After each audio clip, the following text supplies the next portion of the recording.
It began, as Lord Peter Wimsey was later heard to remark, with a most ill-mannered bell.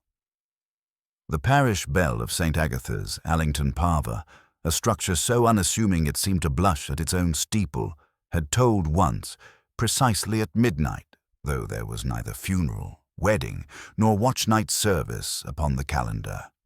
The sexton, a man of tender nerves and stiff whisky habits, swore to have locked the belfry hatch with his own trembling hand. And yet, when the villagers came running, the bell rope hung swaying gently, like the pendulum of a clock uncertain whether to continue or die of indecision. In the narrow pews below, lying at the foot of the chancel steps where the moonlight fell like a benediction, was Mrs. Sybil Ralston, the late vicar's widow. Her body rested with a curious composure, her head turned slightly to one side, as though listening still to that final toll. She had come, it appeared, to place lilies before the altar, as she did every Thursday night. The parish matron confirmed the ritual with grim satisfaction. She was a creature of habits, my lord. One might set the clock by her. It was precisely this remark that caused Lord Peter Wimsey to look, not at the corpse, but at the clock on the vestry wall. It had stopped at 11:42. "Curious," murmured Wimsey, in that tone of gentle amusement which generally heralded an investigation. "Our dear lady died at midnight, and yet her timepiece rebelled nearly a quarter-hour in advance. Either the mechanism resented her piety, or someone desired to make time behave unnaturally." Inspector Parker, standing beside him with the air of a man resigned to intellectual gymnastics, merely sighed. "You're suggesting murder again, Peter?" "My dear Charles," said Wimsey, stooping to examine the widow's gloved hands, "I suggest nothing so vulgar. But one cannot ignore that Mrs. Ralston appears to have died listening, not struggling, not fleeing. Listening, it's a most unsettling pose for a corpse." He rose, brushing a fleck of candle wax from his cuff. "And yet," he added softly, "if she was listening, the question remains, to whom?" Outside, the village gathered like crows in the mist, whispering of hauntings, of bells that tolled themselves, of widows whose sins had followed them even into the nave. But Wimsey, ever allergic to superstition, lifted one brow. "If ghosts can pull bell ropes, Charles, I shall eat my deerstalker. No, no. Someone wished us to hear the sound, and to look upward, not downward. The trick of an amateur dramatist." He turned once more to the clock, then to the narrow slit of the vestry window through which the moonlight fell at an unnatural angle. His expression sharpened, briefly, then smoothed again into mild indifference. "Fetch me the parish register," he said, "and perhaps, if the sexton's conscience allows it, a lantern. I fancy we shall find the good widow's last confession, written not in ink, but in dust." The mist thickened against the church door as Wimsey's silhouette moved within, all long lines and deliberate grace, the air alive with the faint rustle of dead flowers and older secrets. Somewhere in the rafters, the bells swayed once more, softly, once, twice, and stopped.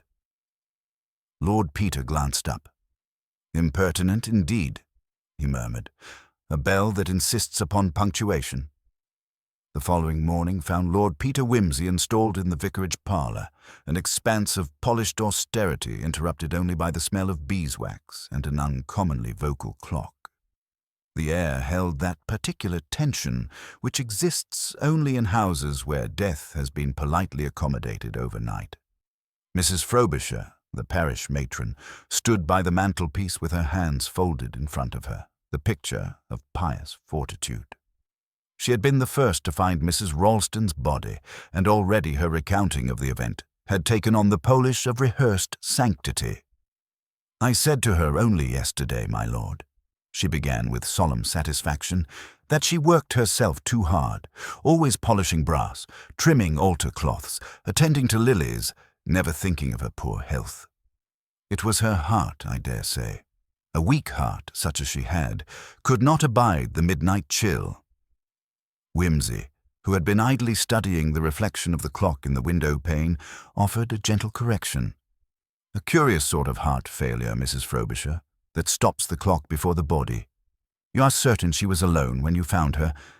The matron hesitated, smoothing her apron as though it might yield a memory. "Quite alone, my lord. The church was locked, and I had the key as always." "Indeed," murmured Whimsy. "And yet the sexton swears he locked it after evensong. A theological conundrum, 2 custodians, 1 key. I wonder which of you heaven trusts more." Mrs. Frobisher coloured but did not answer. Parker, notebook in hand, coughed discreetly. "You mentioned the lilies, ma'am. Were they freshly placed?" "Why, yes," she said. "She always brought them from her garden each Thursday evening. She was particular about them being pure white." "I see," said Whimsy, "though they appeared somewhat bruised when I examined them. Strange that purity should bear the marks of haste." When she was dismissed, the sexton was ushered in, a narrow man with the air of one who had been born apologizing and never quite ceased. He clutched his cap in both hands, twisting it as though wringing sense from the felt. "A dreadful thing, my lord. Dreadful indeed.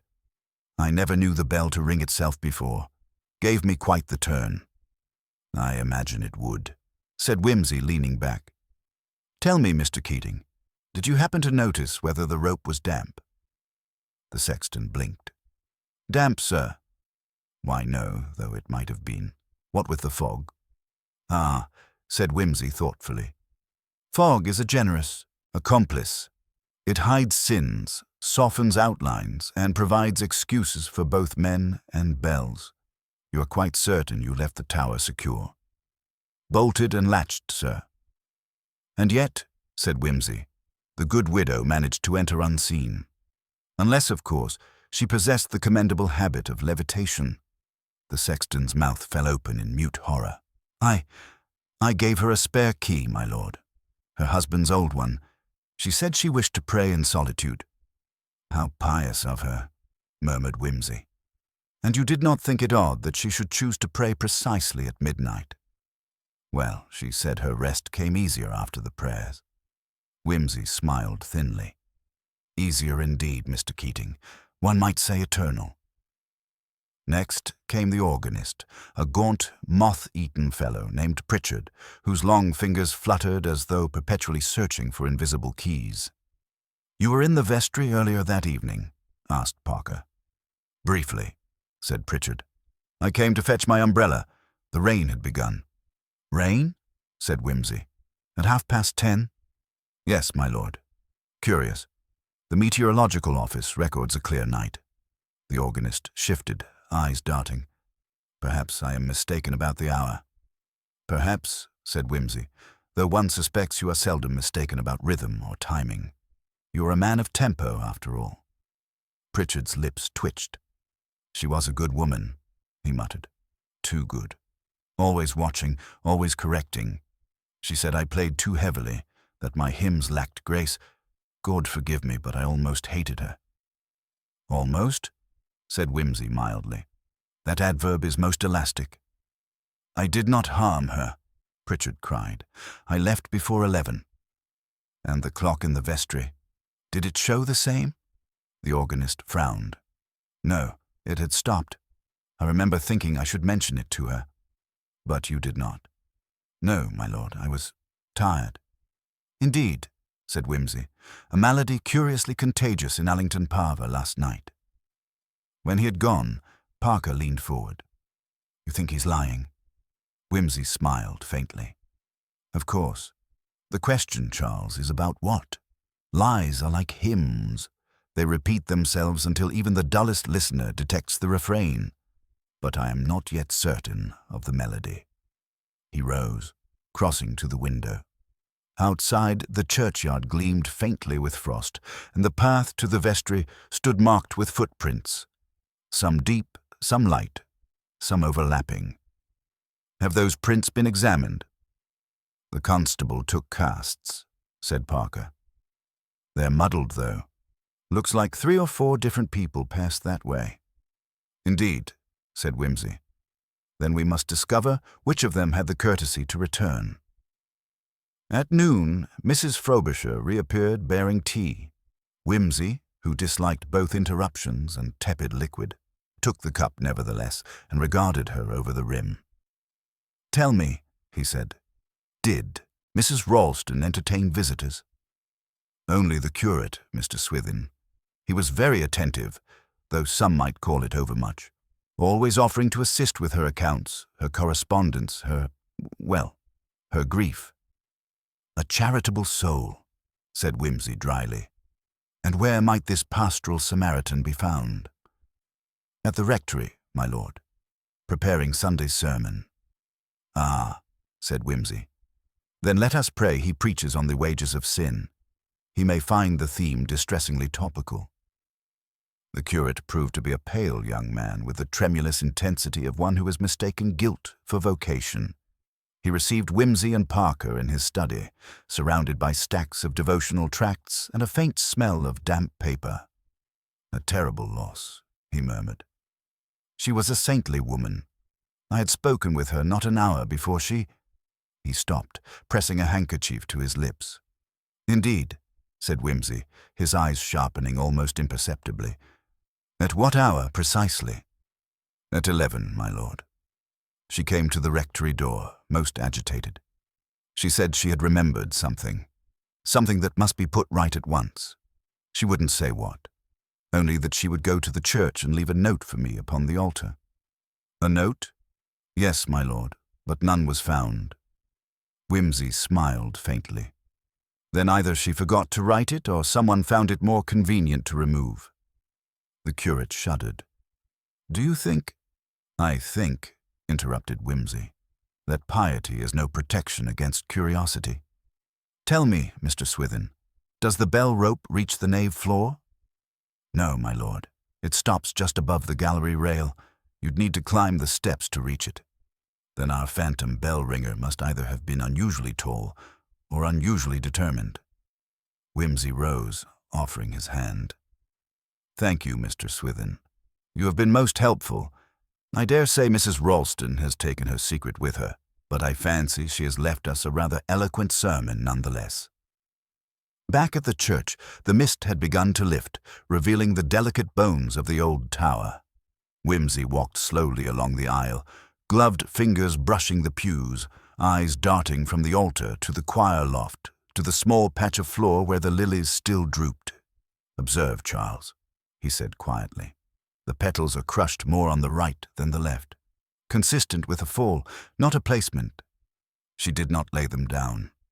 She was holding them when she died." "Then the heart attack was genuine?" "Perhaps. But note the wax mark beside the lilies. One candle missing from the stand. Either stolen or used elsewhere, and if one candle burns where it should not, it usually illuminates something unholy." Parker frowned. "You're thinking of the vestry again." "Indeed," said Whimsy, smiling without warmth. "Our good widow came to make an offering, but not to God. I fancy she meant to light more than candles last night." He bent, touching the floor near the altar.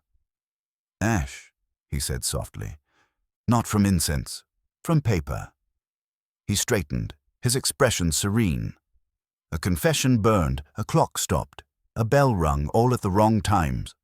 We are surrounded, Charles, by devout inconsistencies. Parker closed his notebook. "And your theory?" Whimsy smiled, a small, cold smile. "Theology, my dear Charles, demands patience. We must wait for the resurrection, of truth, that is. But if Mrs. Ralston sought absolution, I suspect someone else received it in her stead. Let us dine, and afterwards we shall visit the rectory again.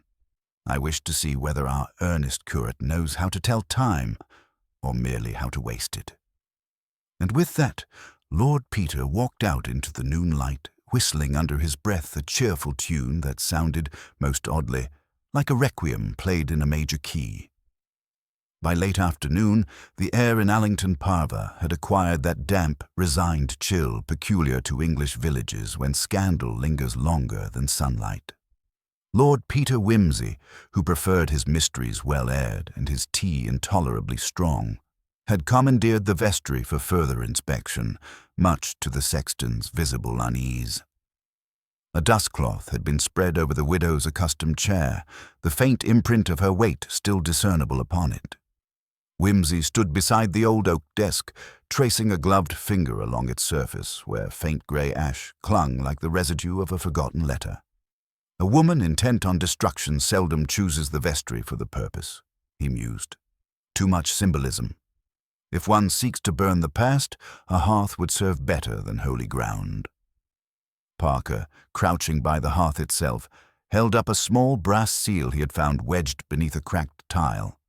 Its design, a cross entwined with ivy, was delicate, old-fashioned, unmistakably feminine. Could it be hers? He asked. Undoubtedly, said Wimsey, examining it. And yet note the reversed impression on its edge. Someone prized it from its setting. A seal removed suggests a letter unsigned, or one signed by the wrong hand. I do dislike deceit conducted with such clumsy grace. He turned, eyes narrowing at the stopped clock above the lintel. This infernal timepiece continues to offend me. Why should it halt at 11:42 precisely unless commanded to do so? A clock, after all, is the most obedient of servants.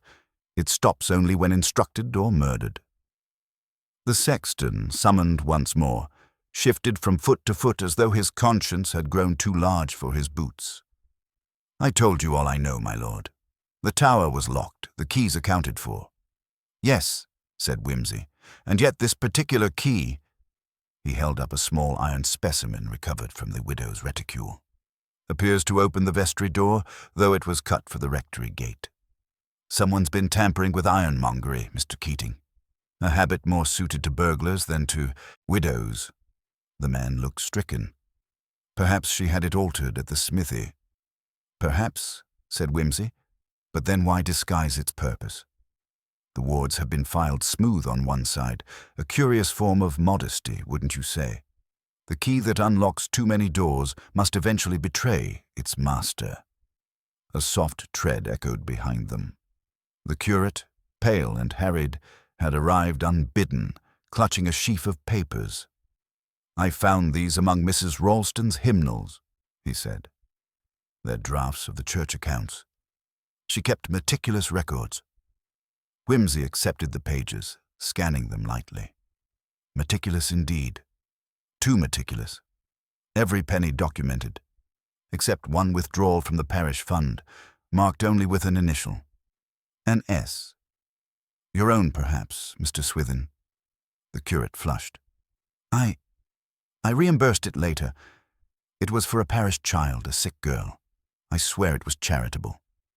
Doubtless, said Wimsey pleasantly. Yet the widow, being a woman of order, may have considered it theft in ecclesiastical dress. Did she confront you? No. She merely said she wished to set things right. I thought she meant spiritually. Wimsey folded the papers with exquisite care. Indeed she did, though her method seems to have involved fire. That is the difficulty with righteousness. It burns more readily than sin. Outside, dusk bled across the churchyard, and the first bell of evensong sounded from the nearby chapel, a sound that caused the sexton to flinch involuntarily. Wimsey turned toward the sound, half smiling. The bell behaves itself tonight, Charles. Perhaps its conscience is clearer. Parker pocketed his notebook, expression weary. You're convinced this isn't suicide?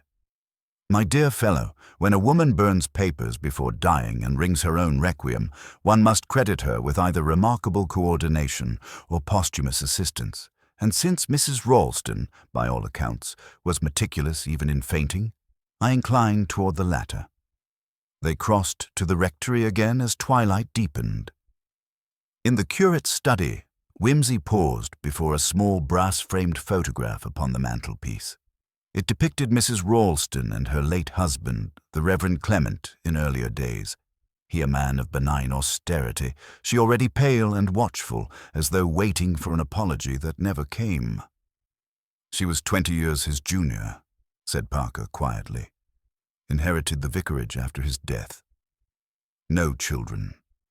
Ah, murmured Whimsy. An empty nursery, the saddest inheritance of all. Perhaps she filled it with ghosts. His gaze shifted to a half-burnt candle on the desk. You light candles often, Mr. Swithin? The curate nodded nervously. For prayer. And for forgery?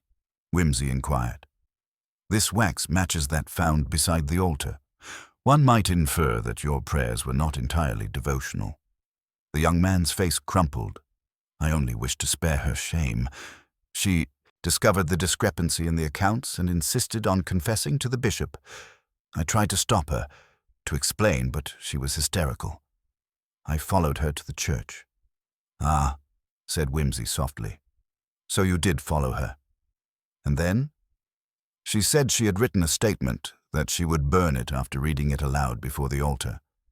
She said truth must not die unspoken.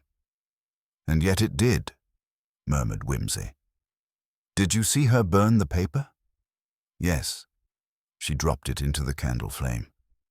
Then she staggered, clutched her chest. I ran to her. I swear I tried to help.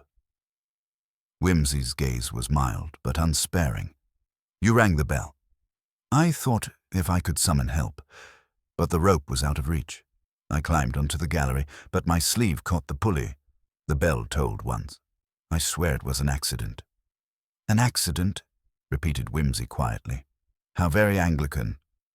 When the curate had gone, Parker exhaled. So there it is.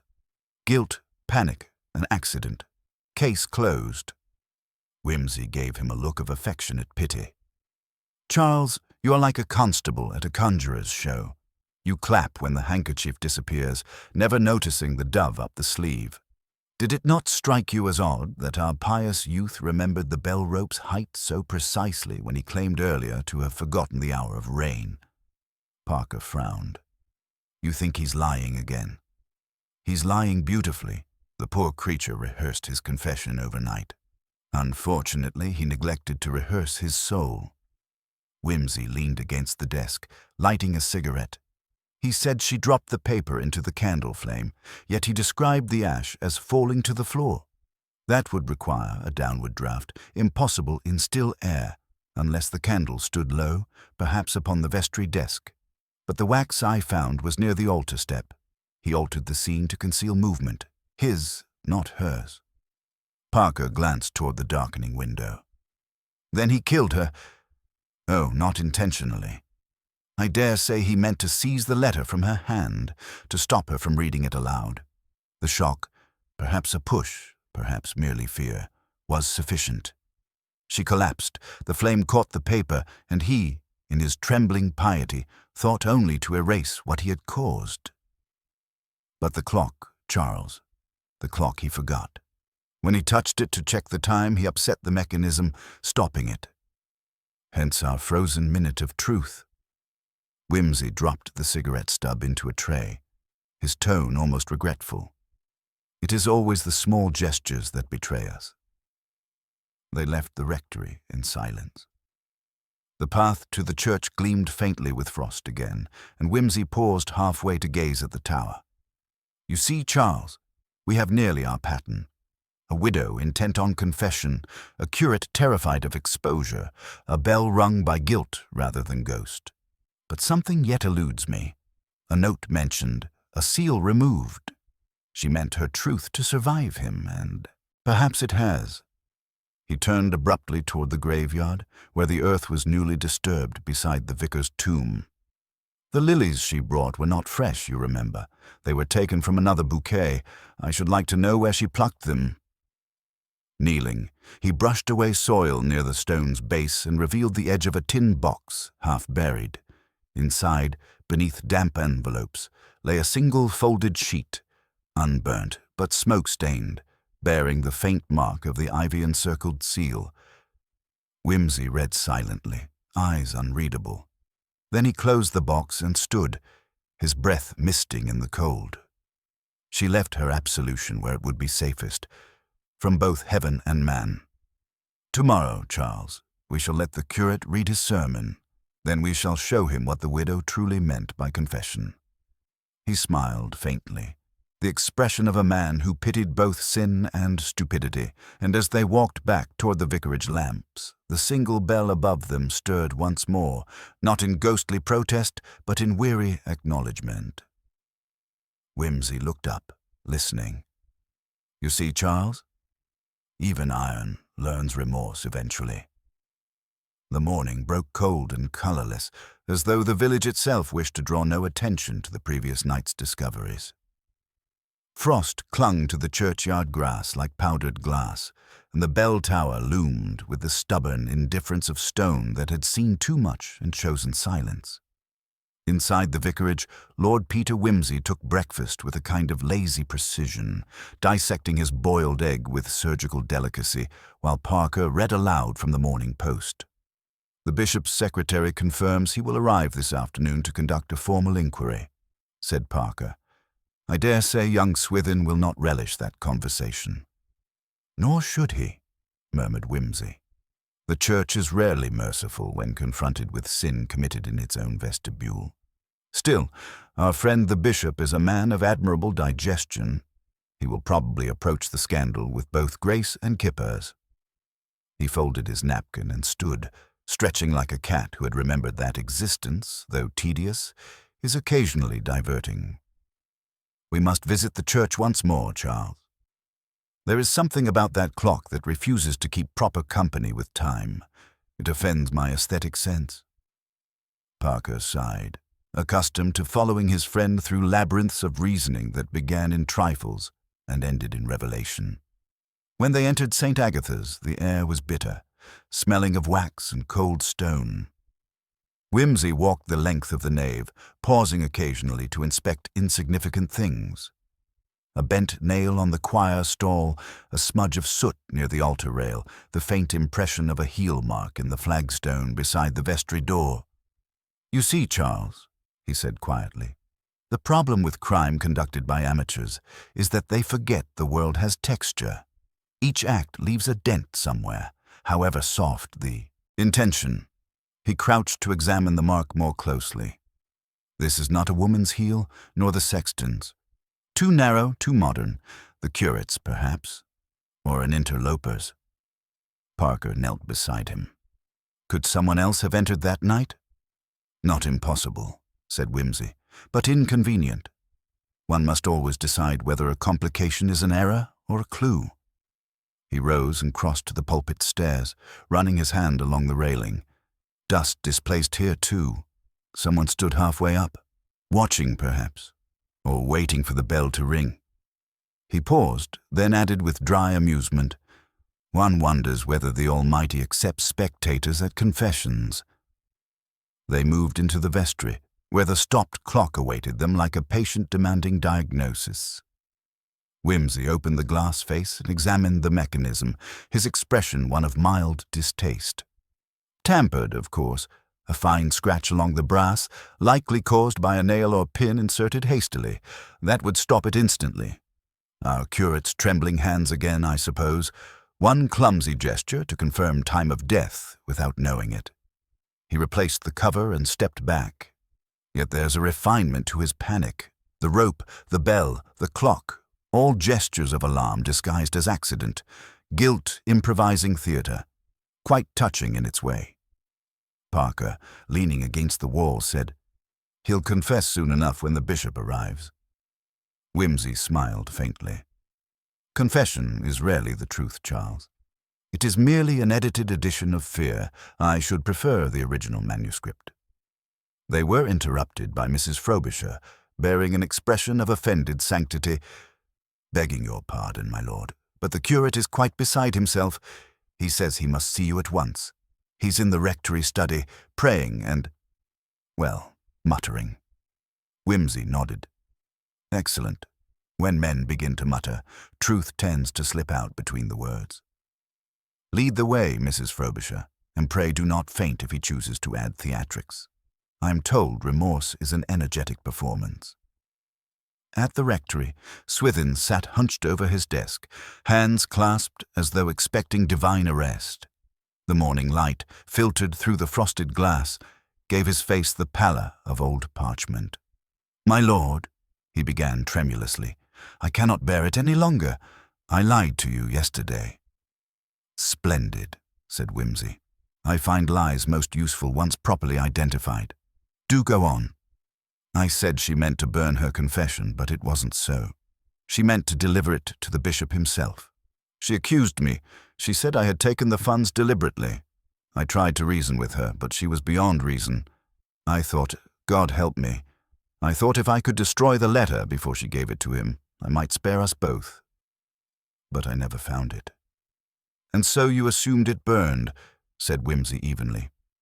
"Yes. When she fell, I saw the candle topple. The paper caught and I ran." Whimsy studied him for a moment, head tilted slightly. "Then allow me to offer comfort, Mr. Swithin. You did not find the letter because you were searching in the wrong place." He drew from his pocket the tin box retrieved from the grave and set it on the desk. "Your saintly accuser was more practical than you. She buried her testimony beside her husband, perhaps trusting he might guard it better than heaven." The curate recoiled as though struck. "You mean it exists still?" "Indeed," said Whimsy, "and it says precisely what you fear. But it also names another, one whose theft was not of coins, but of faith. You see, Mrs. Ralston suspected the bishop's secretary of embezzling diocesan funds. She confided in you, poor lamb, and you mistook her indignation for accusation. Your guilt was imaginary, though your panic made it real. A charming paradox." Parker raised his brows. "Then he didn't kill her?" "No," said Whimsy softly. "Her heart did. Fear is quite as efficient as poison when properly administered. But our young curate struck the match of it, and when she fell, he became not murderer, but accomplice to death by imagination." He turned to Swithin, whose eyes shone with horrified relief. "There now, my dear boy. Take comfort. You have only damned yourself morally, not legally. The distinction may prove useful in your profession." Outside, the bells of the chapel began to toll for midday prayers, their rhythm solemn and unhurried. Whimsy stood at the window, watching the mist thin into delicate ribbons. "It's extraordinary, Charles," he said after a pause, "how human frailty insists upon melodrama. A woman dies of terror, a man believes himself a killer, and the world obligingly provides a supernatural flourish to make it seem profound. Yet all the while, the truth is merely psychological housekeeping gone awry." Parker, who had been silent, asked, "You'll tell the bishop?" "Naturally, though I shall omit the more Gothic details. Bishops are prone to indigestion." They returned to the church once more before noon. Whimsy lingered at the altar, gaze drifting to the stopped clock now ticking faintly again, its mechanism having resumed life of its own accord. "Observe, Charles," he said softly. "Even clocks prefer repentance to silence." He turned, brushing dust from his sleeve. "The widow beneath the altar has had her justice.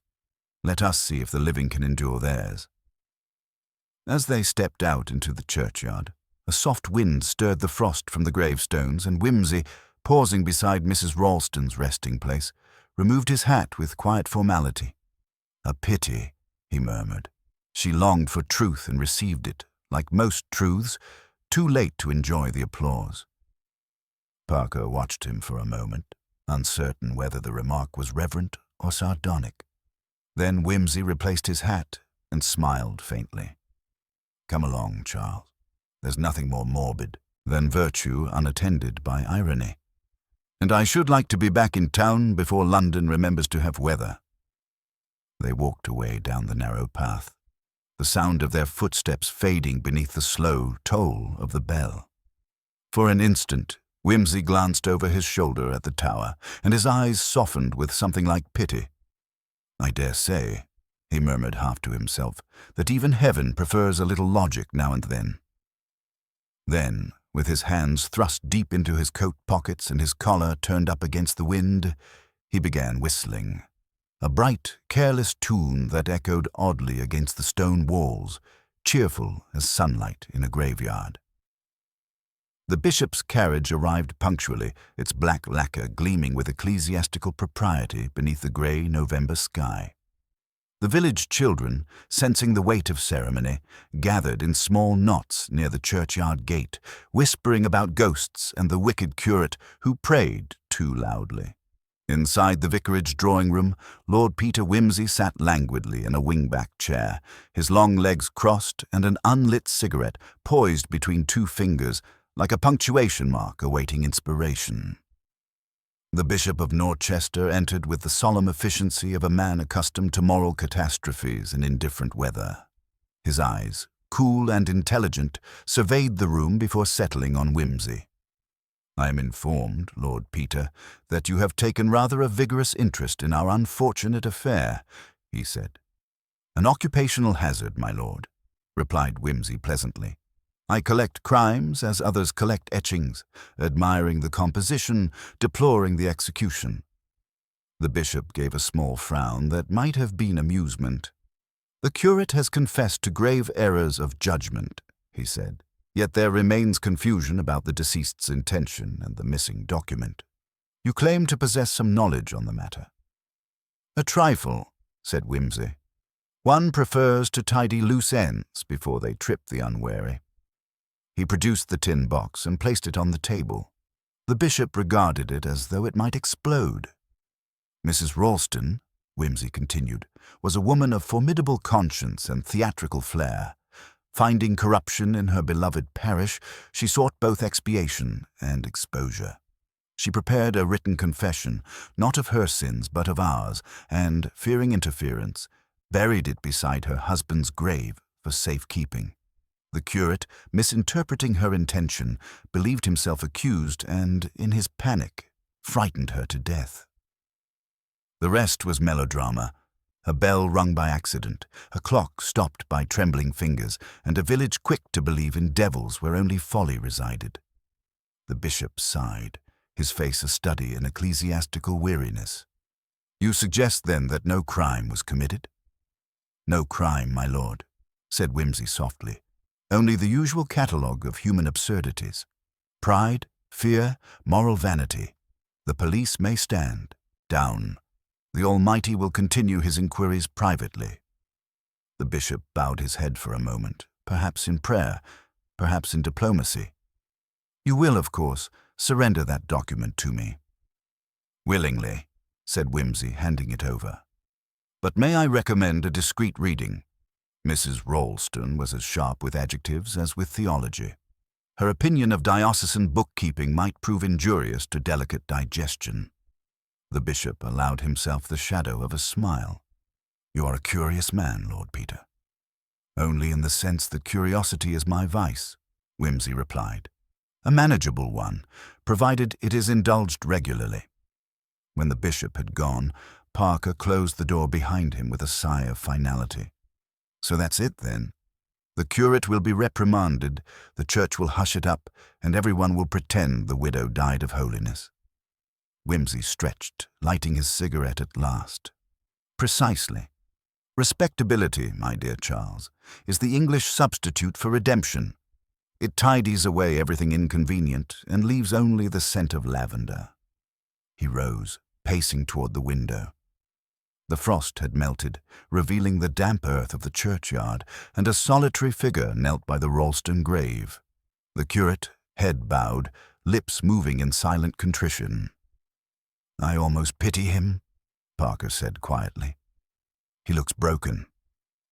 "He's merely rehearsing humility," said Wimsey. "A common clerical exercise.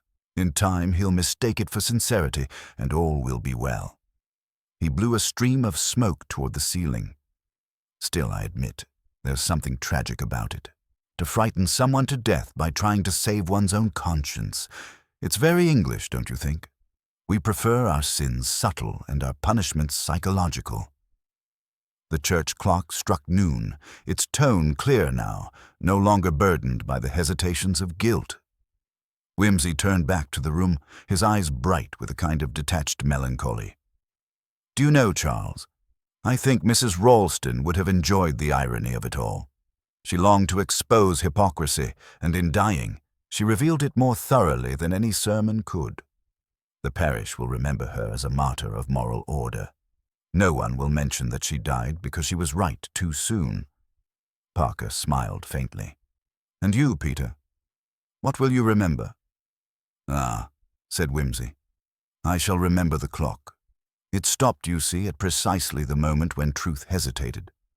Time itself refused to proceed until someone restored the proper sequence of cause and effect. One could almost believe in Providence if one weren't so allergic to sentiment. A knock at the door interrupted them. Mrs. Frobisher entered, bearing a tray of tea and an expression of self-importance that suggested she, too, had suffered nobly through the crisis. "The whole village is talking, my lord," she said. "They say the widow's ghost was seen near the belfry last night, ringing the bell herself." Wimsey chuckled softly. "Of course they do. The English imagination cannot bear a logical ending. Ghosts are so much more respectable than guilt." Mrs. Frobisher looked offended. "You don't believe in such things, my lord?" "On the contrary," said Wimsey, "I believe in them entirely, as projections of human discomfort. The dead are innocent, Mrs. Frobisher. It is the living who refuse to rest." After she departed, Parker poured tea for them both. "You'll be leaving soon, I suppose?" "Tomorrow," said Wimsey. "I have a dinner engagement in London and an appointment with a second-hand bookseller who claims to have found a misbound copy of Donne. Murder is a diverting occupation, but one must keep up one's culture."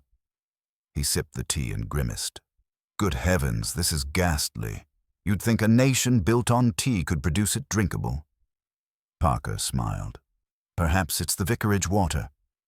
"Perhaps," said Wimsey absently, setting the cup aside. "Though it seems to me the entire moral landscape of this parish is similarly diluted." He turned again to the window.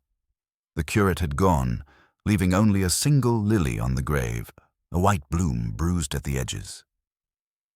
As the light waned toward afternoon, Wimsey and Parker took one final walk through the church. The air was clean now, stripped of last night's whispers. Wimsey paused beneath the bell tower, gazing up at the rope that had caused so much speculation. "A simple mechanism," he said quietly. "One tug, and the world thinks heaven is calling. It's remarkable how easily sound deceives." He ran his hand over the rope's worn fibers, then let it fall. Mrs. Ralston heard a call of conscience, Mr. Swithin heard a call to panic, and the rest of us, well, we hear whatever flatters our vanity. Parker gave him a sidelong look. "You're becoming almost theological yourself." "God forbid," said Wimsey lightly. "I prefer my sermons in Greek." They stepped outside once more. The village lay hushed, its cottages smoking gently in the cold, the smell of peat fires rising like domestic absolution. Wimsey drew his coat tighter and turned toward the distant road. "There's a peculiar satisfaction in these rural tragedies," he said. "They're like miniature operas, so much passion contained in so small a space. One almost expects applause when the curtain falls." Parker shook his head. "You make it sound like theater." "Everything human is theater, Charles. The trick is choosing whether one plays tragedy or farce." He smiled a little wearily. "In this case, I believe our curate was miscast." As they reached the gate, the church bell gave a single, unexpected toll. Soft, deliberate, almost polite. Wimsey paused, glancing back. "There now," he murmured. "A bow from our mechanical ghost. I suppose even iron has its curtain call." Parker stared at him. "Coincidence?"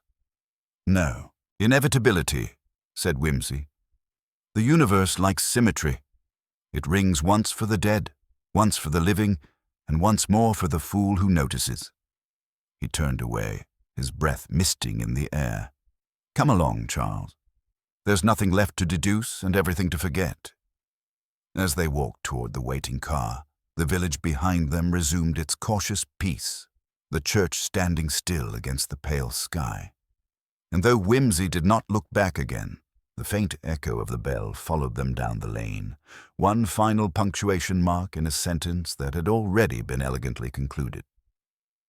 The following day dawned with a reluctant kind of sunlight, weak and colorless, the sort that touches nothing warmly and makes even the living seem spectral.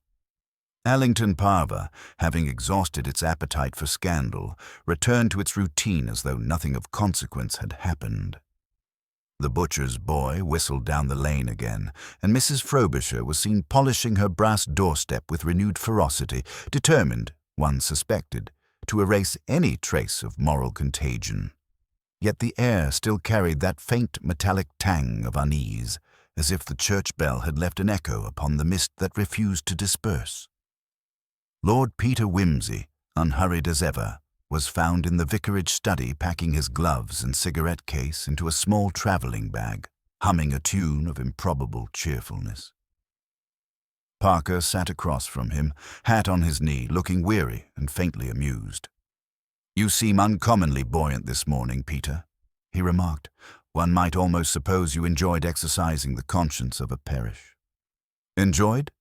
My dear Charles, it was exhausting," said Wimsey, fastening the clasp of his bag. "Guilt, you see, is like mildew. One brushes it away only for it to return in subtler shades. Still, I cannot complain. The dead have been appeased, the living suitably chastened, and the bishop's digestion remains miraculously intact. A tidy conclusion, which is more than most moral dramas achieve." Parker smiled faintly. "You think they'll keep quiet about it now?" "Indubitably," said Wimsey. "The Church of England may forgive anything except publicity. I fancy within a week Mrs. Ralston will have ascended to the status of a local saint, and Mr. Swithin will be quietly reassigned to some distant parish where scandal is merely theoretical. Meanwhile, Mrs. Frobisher will distribute memorial lilies every Thursday, ensuring the village retains just enough piety to appear grateful. You see, Charles, English conscience abhors a vacuum. It must always refill itself with ceremony." He lit a cigarette, drawing in the smoke with visible pleasure. A pity, though. The widow beneath the altar deserved a more discerning audience. She played her role beautifully. Tragic restraint, impeccable timing, a death that was almost aesthetic in its precision. Parker gave him a sidelong glance. "You talk about her as though she were an actress." "In a sense, she was," said Wimsey. "Everyone in this drama performed upon a stage too small for truth and too large for comfort. The curate's fear was melodrama, the widow's righteousness, high tragedy. And I was merely the critic with a front-row seat."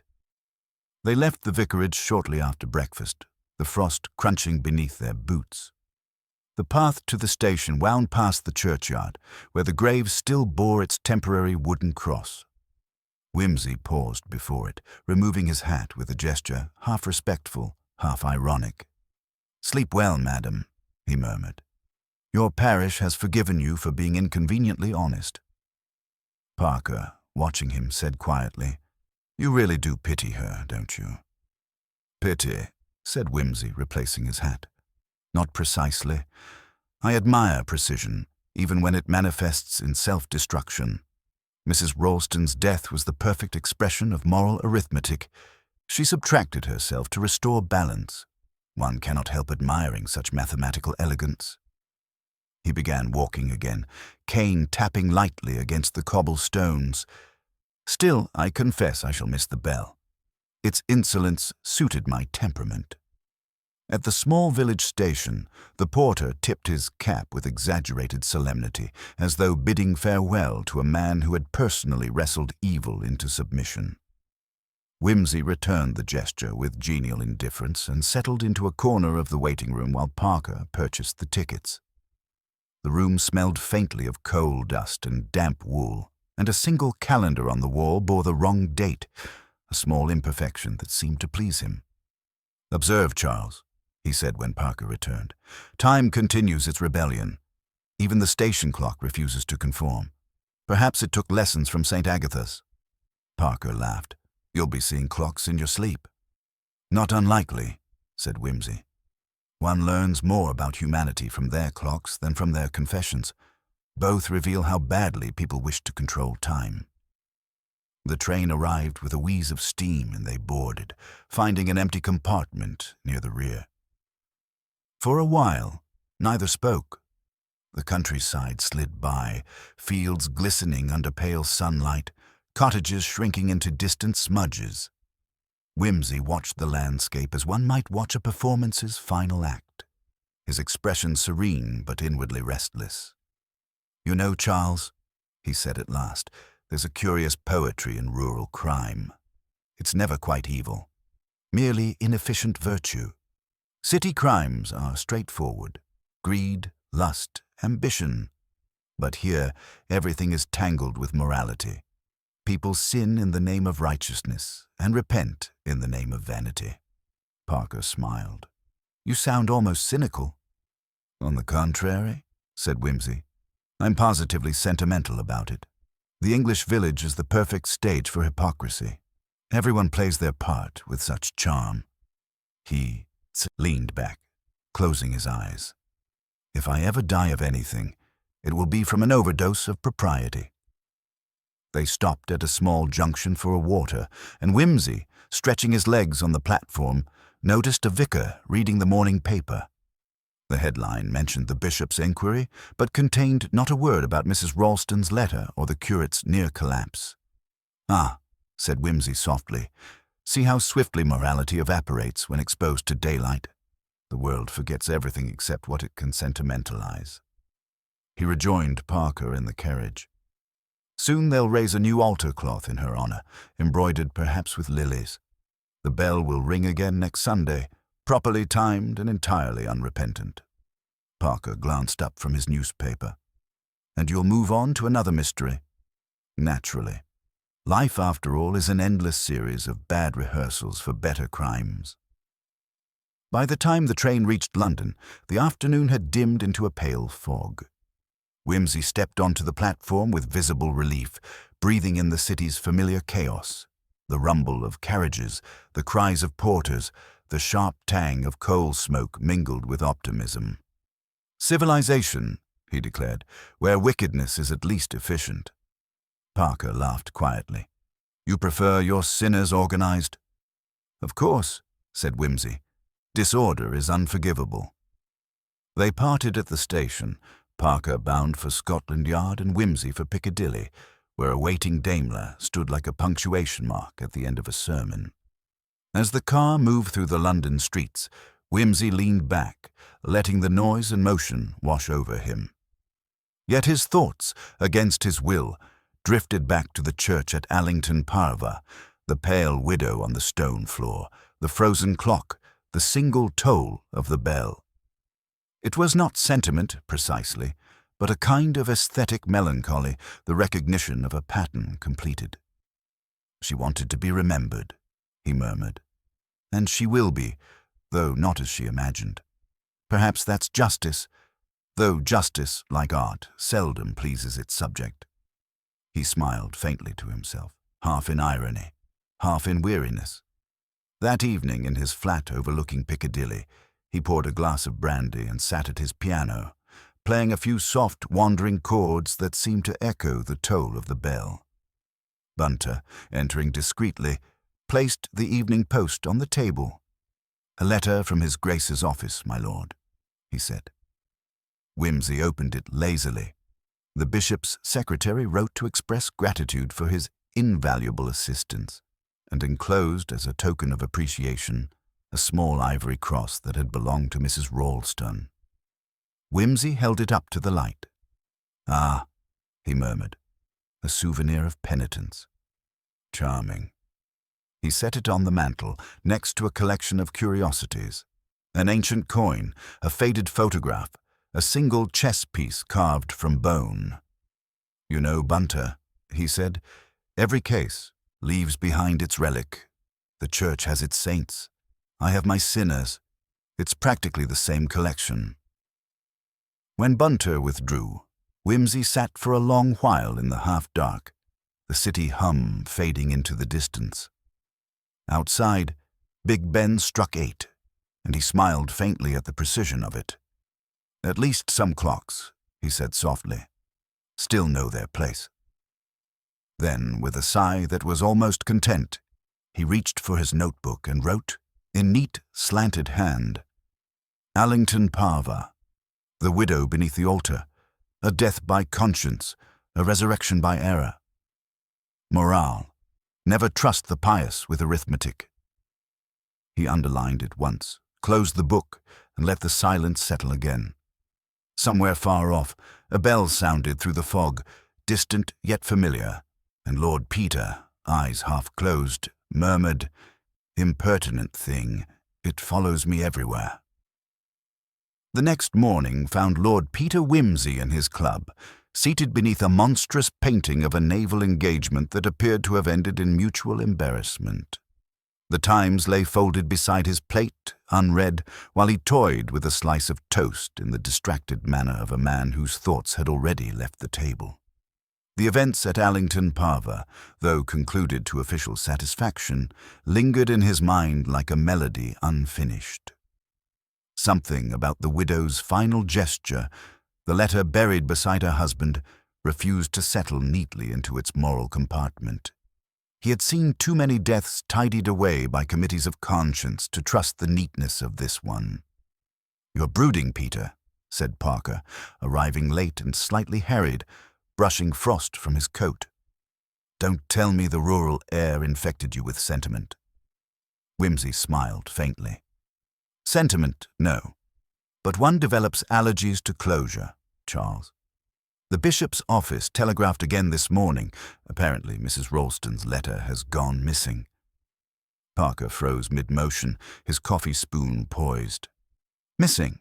After you gave it to him?" "Indeed," said Wimsey. "It seems the good bishop mislaid it between Norchester and Lambeth, or so his secretary claims. A feat of ecclesiastical sleight of hand worthy of admiration." Parker frowned. "You think someone took it?" "I think," said Wimsey, "that someone ensured it reached a more appreciative audience. The church, my dear Charles, is never careless without purpose." He leaned back, lighting a cigarette. "Consider the possibilities. The letter accused the bishop's secretary of embezzlement. If it vanished under his supervision, we might interpret that as poetic efficiency. Alternatively, the bishop himself may have found it too inconveniently precise. Either way, our moral housekeeping remains untidy." Parker sighed. "You're not going to reopen it, surely?" "Reopen?" said Wimsey. "Heavens, no. That would imply it ever truly closed. I merely intend to verify whether the forces of righteousness have misplaced evidence or digested it." By noon, he was walking along the embankment toward Lambeth Palace, his hat tilted against the wind and his coat collar raised like a shield. The Thames, grey and sullen, carried the look of a river that had heard too many confessions and believed none of them. Wimsey was received in the bishop's anteroom by a secretary so young and polished he seemed carved from new wood. "His lordship regrets he cannot see you, my lord," the youth said, all smiles and starch. "He is engaged with diocesan correspondence." Wimsey's tone was sweetly reasonable. "Indeed? Perhaps he might find time to correspond with the living then. I should like to discuss the curious resurrection of a certain letter believed deceased." The secretary's expression flickered, the faintest tremor beneath professional calm. I assure you, Lord Peter, the matter is being handled internally." "I never doubted it," said Wimsey, eyes gleaming. "The church has a genius for burying inconvenient relics. Nevertheless, I'm something of an archaeologist." After a few more exchanges of polite warfare, the secretary relented and ushered him into the bishop's study. The room smelled of paper, tobacco, and weary sanctity. The bishop looked up from his desk with an air of gentle disapproval, as though disappointed to find sin still thriving among his flock. "You suspect dishonesty, Lord Peter?" he asked, when Wimsey explained the purpose of his visit. "I suspect practicality," said Wimsey, "a trait not incompatible with holiness, though often mistaken for it. The letter has disappeared, my lord. Its author is beyond complaint, its subject conveniently speechless. It would be charitable to assume mere misplacement, but charity, as you know, is rarely tidy." The bishop sighed. "You think my secretary destroyed it?" "I think your secretary is the sort of man who alphabetizes his own virtues," said Whimsy dryly. "He would not destroy, he would misfile. But there's something in that letter worth more than reputation. There was a reference, brief but significant, to funds diverted not from the parish but from a charitable trust under your episcopal supervision. The widow had excellent arithmetic." The bishop's gaze sharpened. "You have read it, then?" "Naturally," said Whimsy. "I make a habit of reading everything I surrender. It prevents embarrassment later." A long pause followed. At last the bishop folded his hands. "Lord Peter, you are a man of discretion. The church faces many trials. A scandal of this sort would wound not merely the guilty but the innocent who trust in our stewardship." "And thus," said Whimsy, "truth must be sacrificed upon the altar of expediency. A familiar liturgy." The bishop met his gaze steadily. "If justice were always transparent, my lord, the world would drown in revelation." Whimsy smiled faintly. "And yet you serve a deity who claims omniscience." "Curious arrangement." Leaving the palace an hour later, Whimsy walked slowly, the taste of irony lingering like bitter wine. He had no intention of exposing the bishop. Such gestures merely fed the machine they claimed to wound. But he disliked moral accounting that ignored arithmetic. That evening, in his library, he took out his notebook and recorded the new chapter. Postscript. The missing letter has ascended, leaving the church none the wiser but infinitely cleaner. The widow's arithmetic persists. Her auditors remain mortal. He closed the book with a sigh. "You see, Charles," he said when Parker visited later, "truth, like money, circulates best when laundered. The bishop will ensure that the guilty contribute handsomely to some charitable repair fund. The ledger will balance itself, as it always does." Parker frowned. "You're letting them off easy." "Not at all," said Whimsy. "I'm merely allowing them to conduct their own penance. The church has an admirable instinct for self-punishment disguised as ceremony. The secretary will be reassigned to an obscure diocese. The bishop will deliver sermons on stewardship for a decade, and Mrs. Ralston will be canonized in village gossip. Everyone achieves redemption, and no one learns anything. It's practically theological." Parker shook his head, half in admiration, half in despair. "You really are the most heartless moralist I've ever known." "Nonsense," said Whimsy cheerfully. "I have great affection for the human comedy. I simply refuse to applaud bad acting." They dined together that evening at a small restaurant in Soho, where the conversation turned, inevitably, to crime, conscience, and the English preference for both in moderation. Whimsy toyed with his wine-glass, studying the reflections of candlelight. "You know, Charles," he said, "the widow beneath the altar might have achieved more in death than she ever could in life. Her letter forced a small adjustment in the machinery of hypocrisy. One wheel slips, the others grind slower. It's not justice, but it's rhythm." Parker regarded him with a wry smile. "You make morality sound like jazz." "Exactly so," said Whimsy. "Improvised, inconsistent, but occasionally sublime."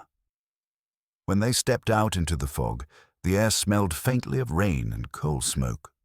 London's lamps glowed dimly through the haze, each a fragile island of certainty.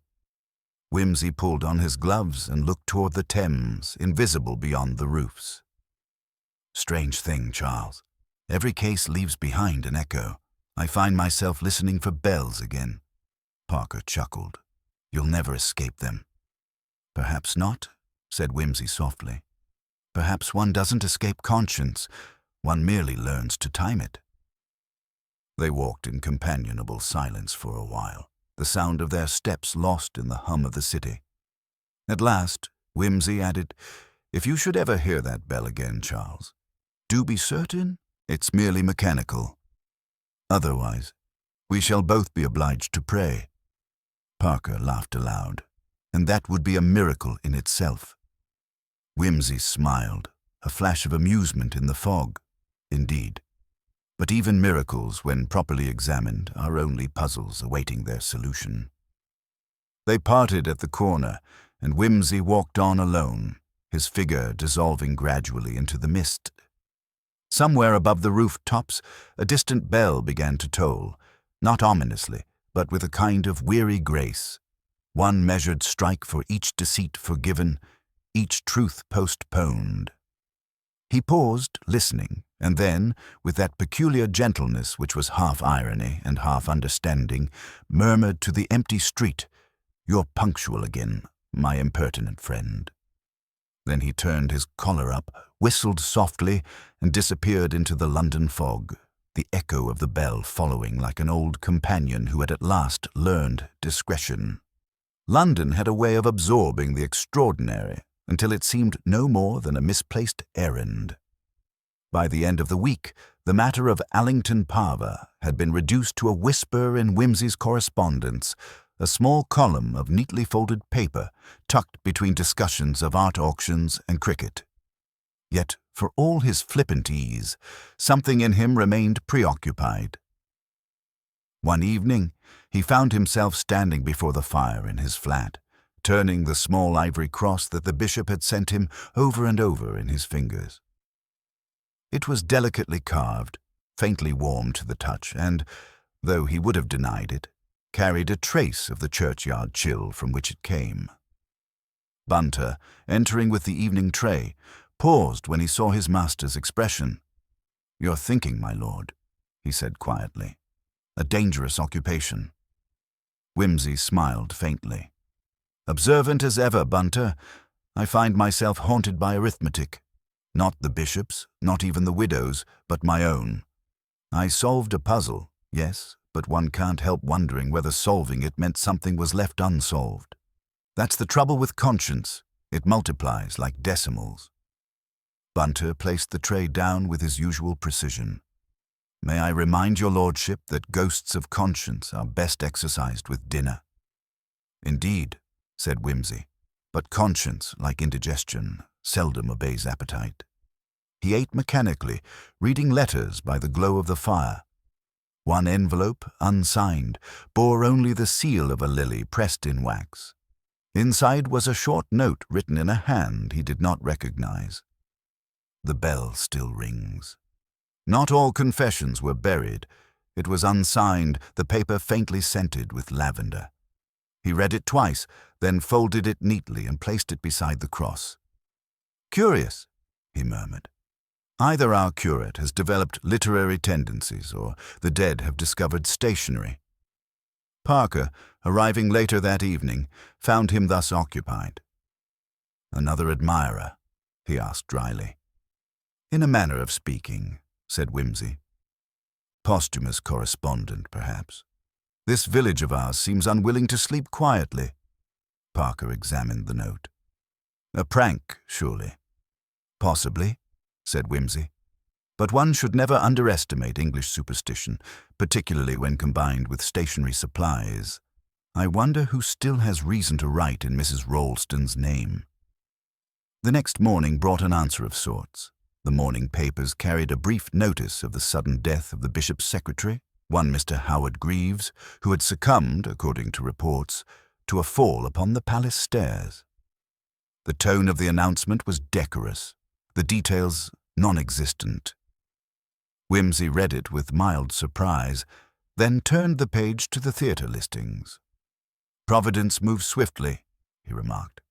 "Too swiftly, perhaps. A fall upon a staircase is such an efficient punishment.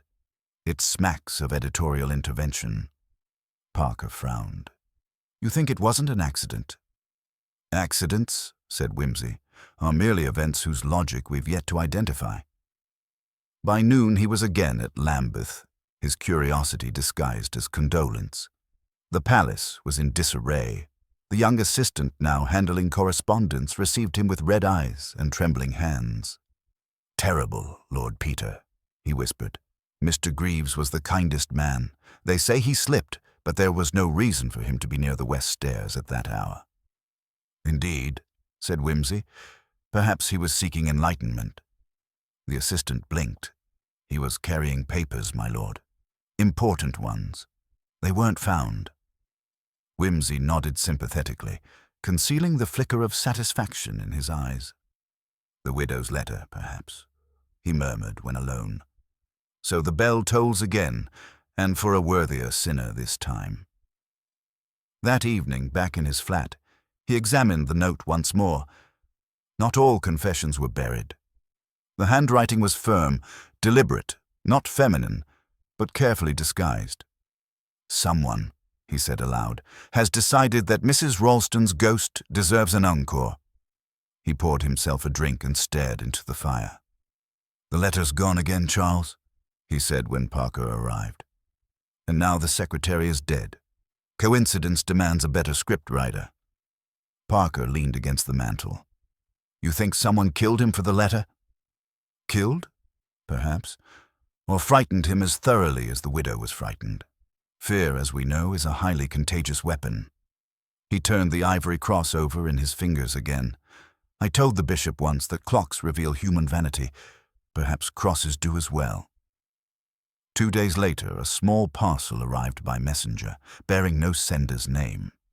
Inside was a single sheet of paper, Mrs. Ralston's letter, unmistakable, though its final lines had been carefully underlined in red ink. It read, "Truth has no grave deep enough. If my voice is silenced, another shall speak for me. Let the guilty beware of comfort." Beneath it, in different ink, someone had added, "And so they did." Whimsy read it through twice, then smiled, slowly, almost reluctantly. "Well played," he said softly. "A postscript written in moral italics." Parker looked over his shoulder. "Who sent it?" "Someone," said Whimsy, "who prefers justice poetic rather than procedural. Possibly the bishop himself, though I suspect his secretary did not appreciate the editing." He replaced the paper carefully in its envelope, then leaned back in his chair. "Do you know, Charles, the older I get, the more I suspect the world doesn't want truth at all, only performance. The widow's bell, the curate's remorse, the bishop's fall from grace, each a scene, perfectly timed. The audience applauds and goes home, reassured that the moral balance has been restored. No one asks about the stage hands." Parker frowned. "Then you think justice is meaningless?" "Not meaningless," said Whimsy thoughtfully. "Merely misplaced. Justice belongs to those who can afford to dramatize it. The rest must content themselves with irony." The days passed quietly after that, the city absorbing even this faint ripple of scandal.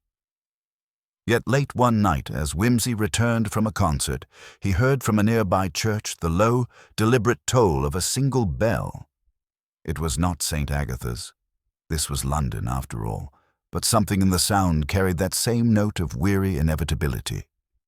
He stopped, listening while the wind off the river stirred his coat. For a moment, he imagined the ghost of Mrs. Ralston walking the nave again, lilies in hand, her confession finally spoken to the only judge who mattered, her own conscience. Then the sound ceased, leaving behind the faint hum of the city. When he reached home, he found Bunter waiting with an envelope. "Delivered by hand, my lord," he said. Inside was a brief line written in the same hand as before. "The bell rings for you as well, my lord, when arithmetic is unfinished." There was no signature. Whimsy laughed softly, a sound more amused than alarmed. "Touché," he murmured. "Every detective deserves his ghost." He placed the letter beside the others and stood at the window, gazing down at the streetlights. Arithmetic, indeed. Perhaps the ledgers never meant to balance entirely. Perhaps that's what keeps time moving. He turned back toward the room, his reflection flickering in the glass. Elegant, ironic, faintly spectral. "Well, madam," he said aloud to the memory of the widow beneath the altar, "if your restless conscience insists upon company, I shall do my best to keep respectable hours. Only do ring at reasonable times." Outside, the wind rose, carrying faintly the echo of a bell, or perhaps only the imagination of one. Whimsy smiled, poured himself another glass of brandy, and raised it in mock salute to the invisible air. "To arithmetic," he said quietly, "and to the ghosts it keeps, employed." It was nearly a fortnight later when the affair of the missing letter, now officially forgotten by all respectable channels, returned to Lord Peter Wimsey's notice by the usual method of such things, coincidence disguised as triviality. He had gone to an auction at Sotheby's, lured more by habit than desire, to bid on a collection of early theological pamphlets rumoured to contain a misprint of Donne. The crowd was composed of the usual assortment of collectors, bores, and quiet predators, and Wimsey, amused by the solemnity with which the English treat even paper, had just secured his prize when a familiar name caught his ear. "Lot 132, intoned the auctioneer, a private letter of ecclesiastical significance, believed to concern a rural parish incident, sealed with an ivory cross and the emblem of lilies. Wimsey's head lifted. He caught a glimpse of the item as it passed under the hammer, a folded sheet bound in ribbon, unmistakably the same as Mrs. Ralston's confession. The bidding began modestly and climbed with discreet eagerness. A clerical gentleman near the back won it for £30, the sort of price that indicated both guilt and discretion. Wimsey did not intervene. He merely noted the buyer's expression, a mixture of triumph and relief. It was the Bishop of Norchester's assistant. "So," murmured Wimsey under his breath, "our relic returns to the altar by way of commerce. Even salvation, it seems, can be purchased wholesale." Later that afternoon, as he left the auction house, he found Parker waiting outside, his collar turned up against the drizzle. "You heard, I suppose," Parker said without preamble. "Another death. The bishop himself this time. Heart failure, they're calling it." Wimsey's eyes flickered with amusement that barely concealed unease. "How admirably symmetrical," he said. "The widow, the secretary, and now the bishop. Our arithmetic, it seems, insists on closing its own accounts." Parker looked at him sharply. "You don't think—" "Think?" said Wimsey lightly. "I think nothing so indelicate as murder, my dear Charles. Heaven forbid. Merely that moral pressure, like atmospheric pressure, produces thunder when confined too long." He paused, lighting a cigarette under the portico. "Still, I should like to know who writes these invisible checks on conscience and ensures they are paid in sudden death." That evening he dined alone at the club, the rain streaking the windows in long vertical lines that resembled tally marks. He thought of the widow's final words. Truth has no grave deep enough. It appeared she had spoken accurately. Her truth, like a restless creditor, had gone on collecting dues from the living. He finished his wine slowly and rose, restless, to walk home. London's streets shone with lamplight reflected on wet cobblestones, and somewhere in the distance a church bell struck 10. He paused at the sound. It was a clear, sober tone, unhurried and self-assured, and smiled faintly. "You again?" he murmured, persistent as mathematics. The wind carried away the words, but he fancied he heard, beneath the echo, a second note, a low, almost answering toll, brief as breath. At his flat, he found an envelope waiting on the hall table, addressed in the same precise, unremarkable hand as before. He opened it without surprise. Inside was a single line. "The last confession is not yet heard." There was no signature, no mark, only a faint trace of ash along the edge of the paper. "Huh?" said Wimsey softly. "The sermon continues." Bunter, entering a moment later, saw the expression on his master's face and raised an eyebrow. "Another message, my lord?" "A continuation of the correspondence," said Wimsey, "though one wonders who's dictating it now. The late bishop, perhaps, sending his regrets?" Bunter was tactful enough to remain silent. Sleep eluded Wimsey that night. He sat by the fire long after the coals had sunk to dull embers, the letter before him on the table. "It's absurd," he muttered, "to be haunted by punctuation. The case is closed, the participants deceased, the ledger balanced, yet still the footnotes multiply. He poured a final brandy and stood at the window. The city stretched out below, silent except for the occasional rumble of distant carriages. Then, faintly, from somewhere beyond the river, came the echo of a single bell. One long, deliberate note, too measured to be accidental. He watched the fog stir along the rooftops, half expecting to see the pale outline of Mrs. Ralston herself stepping from it, carrying her lilies like an accusation. But there was nothing. Only the sound, patient, deliberate, recurring with mathematical precision. The following morning he called on Parker at Scotland Yard, carrying the letter in his pocket. "Tell me, Charles," he began without preamble, "do you believe in coincidence?" Parker looked up from his papers, amused. "Not in your company." "Then consider this," said Wimsey, handing him the note. Parker read it, frowning. "Same handwriting as the last. I can have it analyzed." "Do," said Wimsey, "but don't expect ink to confess. Ink is the most discreet of substances." Parker's eyes narrowed. "You think someone's cleaning house?" "I think," said Wimsey, "that guilt has a remarkable talent for delegation. When a moral debt remains unpaid, the universe appoints an accountant. The form varies. Heart failure, staircase, auction, but the arithmetic remains consistent." Parker set down the paper. "You're beginning to sound superstitious?" "On the contrary," said Wimsey, "I'm merely statistical." 3 days later, news reached him that the bishop's assistant, the same gentleman who had purchased the letter, had vanished during a journey to Dover. His luggage was found intact. He was not. The papers spoke delicately of an accident at sea. Wimsey read the report and laughed softly, though there was no mirth in it. "4," he murmured. "The widow, the curate's terror, the secretary's fall, the bishop's heart, and now his scribe. A perfect equation, beautifully balanced. One could almost applaud the symmetry if it weren't so inconveniently terminal." Parker, hearing of it, came to see him. "You know what they'll say," he remarked grimly. "A curse." "Of course," said Wimsey. "The English require curses as punctuation marks for their anxieties. It saves the trouble of thinking." He turned the ivory cross between his fingers again. "Yet I admit, Charles, the mathematics remains fascinating. Every confession produces its echo. Perhaps the universe is merely ensuring that each syllable reaches the proper ear." That night, restless again, he found himself walking through the streets until he reached St. Anne's, an old church near Fleet Street whose door, improbably, stood open at midnight. Inside, the nave was empty, save for a single candle burning before the altar.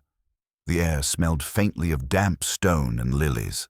For a long while he stood there, hat in hand, listening for the inevitable sound.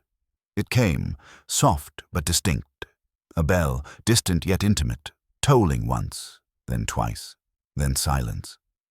"All right," he said quietly, as if to an unseen listener. Message received. Arithmetic complete. He turned to go, but paused at the door, his gaze falling upon a small plaque newly affixed to the wall, in memory of Sybil Ralston, whose faith endures. Beneath it, someone had scratched, faintly but unmistakably, a line in red chalk, "And so does her truth." When he stepped back into the fog, he felt curiously lighter, though he could not have said why. Perhaps, he thought, the dead merely wished acknowledgement, not absolution. The bell did not follow him this time. London slept on, untroubled, its innumerable clocks ticking in their stubborn independence.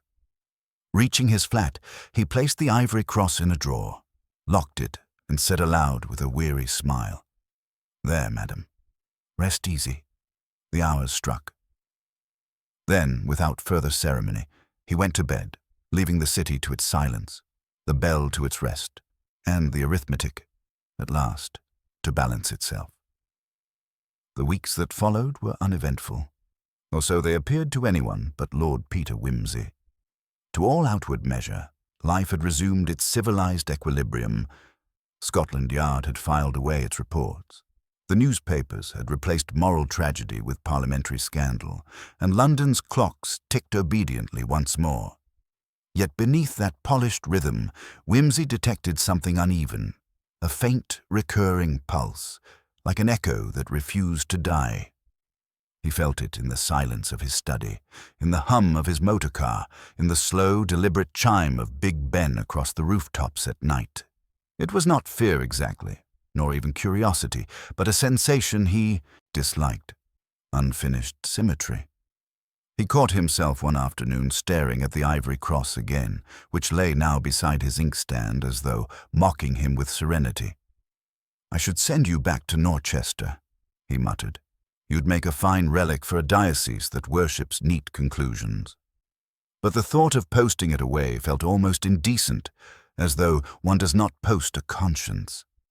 Bunter, entering with tea, noticed the look. "Still occupied by your arithmetic, my lord?" "No," said Whimsy, lighting a cigarette. "By its remainder." That evening Parker dropped by, his expression carrying the faint exasperation of a man summoned by silence rather than telegram. "I can tell by your face," he said, "that the bell hasn't stopped ringing." Whimsy smiled thinly. "Oh, it's grown quite polite. It rings only when I'm thinking of something else." Parker sat down, stretching his legs. "You're certain it's not imagination?" "Imagination is merely truth rehearsing," said Whimsy. "What troubles me, Charles, is that I cannot decide whether we've witnessed justice or mimicry. Each death that followed the widow's, her curate, her bishop, his secretary, his assistant, could be reasoned away, yet pattern remains, and patterns, like conscience, have intent." Parker poured himself a drink. "You can't solve conscience, Peter. It isn't a puzzle." "No," said Whimsy quietly, "but it behaves like one when neglected."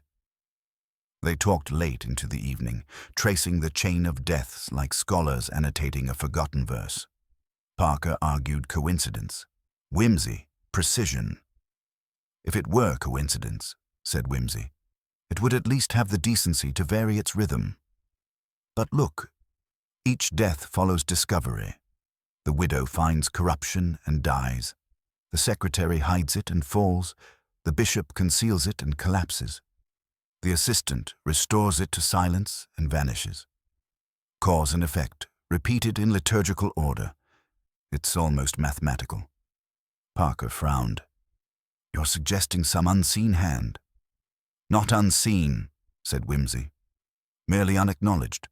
Call it justice, call it retribution, call it arithmetic. It cares little for titles.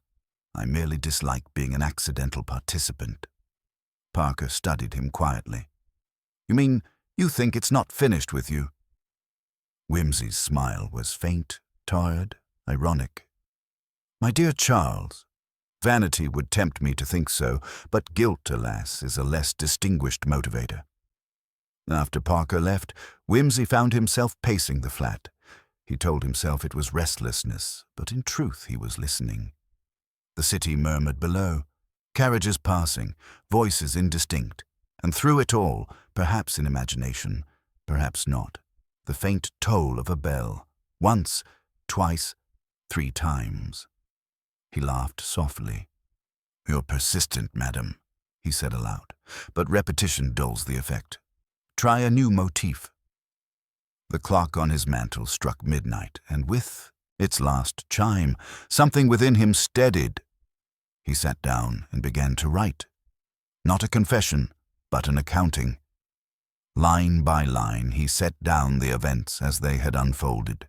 The night of the bell, the body at the altar, the fear that killed, the lies that followed.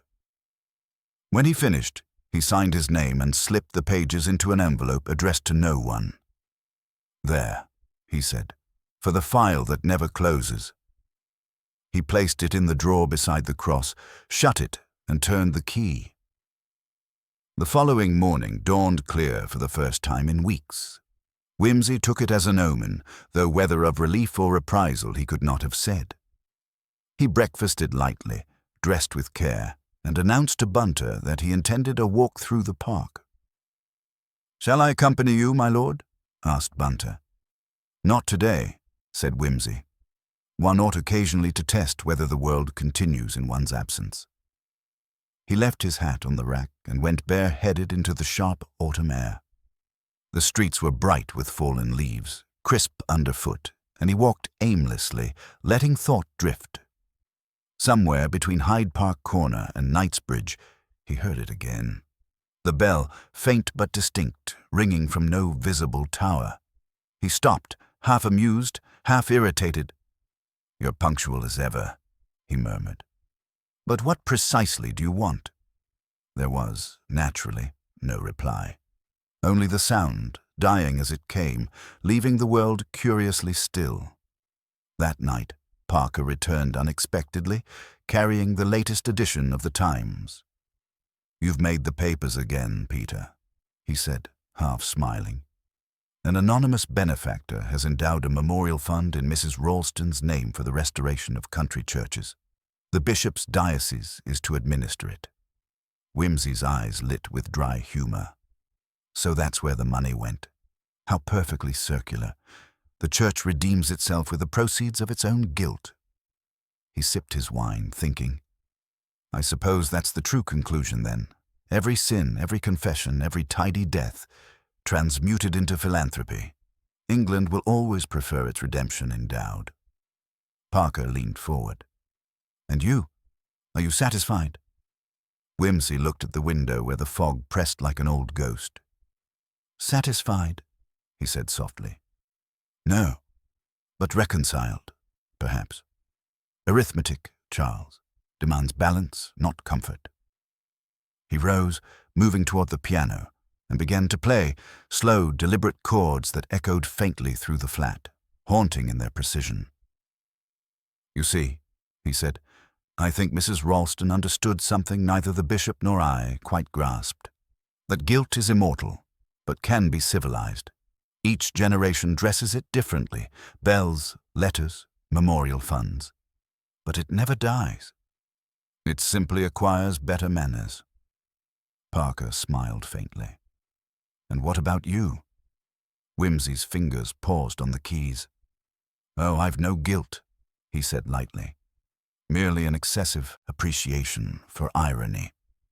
Yet his eyes betrayed fatigue, the kind that no cleverness could disguise. After Parker left, the flat grew still. Whimsy sat for a long time without moving, the piano silent, the air heavy with unsaid conclusions. Finally, he rose, crossed to the desk, and took out the ivory cross once more. For a moment he held it in his hand, then placed it on the window-sill where the faint city light caught its edges. "You win, madam," he whispered. "The final confession is yours." He opened the window, and the night air swept in, cool and sharp. Somewhere, very far off, a bell tolled once. Soft, restrained, not accusatory, but final. He smiled. "Thank you," he said quietly. "That will do." The next morning, Bunter found the cross still upon the sill and the desk drawer slightly ajar, the key beside it. Inside lay the sealed envelope with Whimsy's neat signature and a single line written beneath, "Arithmetic complete." Bunter, who understood silence better than most men understood words, said nothing. He closed the drawer gently and went to prepare breakfast, setting out the silver with mechanical precision. Outside, the city began to stir. Big Ben struck 8, calm and orderly. The bell's echo lingered faintly for a moment, then faded into the ordinary morning hum. The world, as ever, continued, tidy, polite, and perfectly unaware that somewhere, at last, the arithmetic had reached its end. The following morning, London woke to an ordinary drizzle, misting the pavements and coating the rooftops with a fine, silvery sheen that made the city appear as though it had been dusted for preservation rather than subjected to daily life. Lord Peter Whimsy, hat in hand and collar turned against the damp, strolled toward his club with that peculiar mixture of leisure and purpose which he always carried. Though the case of Allington Parva had concluded in every legal sense, he felt the faint prickle of unfinished business along the nape of his neck, the sense that some moral ledger remained open, if only in imagination. The streets were crowded with commuters, their umbrellas forming a moving canopy of colorless geometry. Yet Whimsy walked between them with the light, almost feline grace of a man unconcerned with inconvenience. Parker, who had insisted on accompanying him, kept pace silently, allowing the occasional observation to spill from Whimsy's mouth like small coins falling into a fountain. "The English," he said thoughtfully, "have a remarkable tolerance for unresolved arithmetic. They prefer their debts invisible and their confessions postponed. It is an admirable trait, except when one is obliged to witness the consequences." Parker glanced up at him. "You mean the Bell case, Peter?" "Precisely," said Whimsy. Though case is a misleading term. It was more like a sequence of rehearsals in which each actor believed themselves the protagonist. They entered the club to find the morning. Paper laid out on a mahogany table. Whimsy scanned it with meticulous attention, noting items of politics, society, and business with perfunctory interest. Then, in the obituaries, he paused, a faint shadow crossing his face. The Bishop of Norchester, it reported, had passed quietly in his sleep, leaving the administration of his diocese to his successor. Whimsy's expression was calm but measured. "As I said, Charles, arithmetic completes itself. The widow's letter, like a persistent creditor, has claimed its interest in full. One might almost admire the efficiency." Parker shook his head. "You make it sound almost literary." "Literary," said Whimsy lightly. "Perhaps, or merely inevitable. Every action has its echo. Some echoes are polite enough to strike only once. Others, as we have observed, insist upon repetition." After breakfast, Whimsy returned to his flat, where Bunter was arranging correspondence with his habitual precision. The morning light, pale and diffused, fell across the study in long slanted beams, catching dust motes and the edges of a collection of curiosities gathered over years. Whimsy poured a glass of brandy and stood at the window, gazing down upon the fog-thickened streets. He thought, briefly, of the churchyard in Allington Parva, of the pale widow beneath the altar, and of the sequence of mortal consequences that had followed her death. There was a faint smile upon his lips, dry and ironic, as though he appreciated both the tragedy and its execution. Bunter, sensing the mood, approached quietly. "Shall I prepare luncheon, my lord?" Whimsy shook his head. "No, Bunter.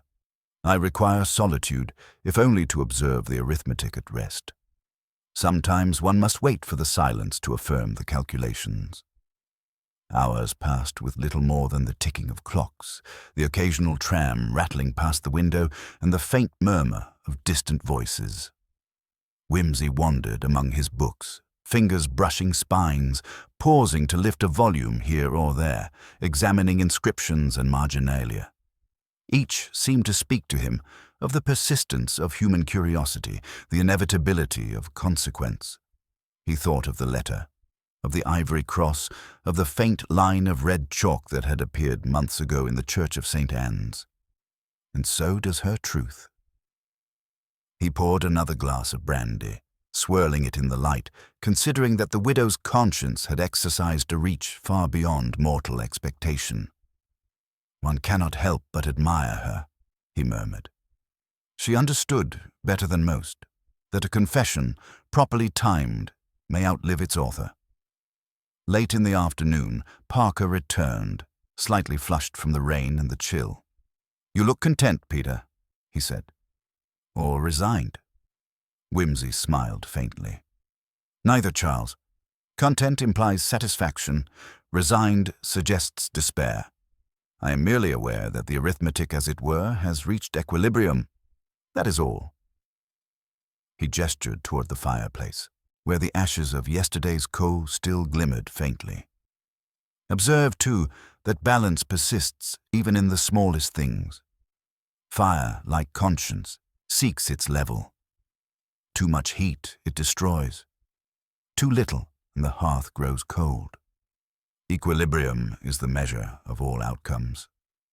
Parker sat, letting the warmth of the room seep into him. "And you?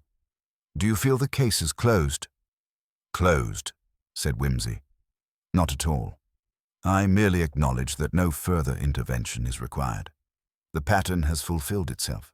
The widow's ghost, if one must speak figuratively, has observed the results, and the living have adjusted accordingly. That is sufficient."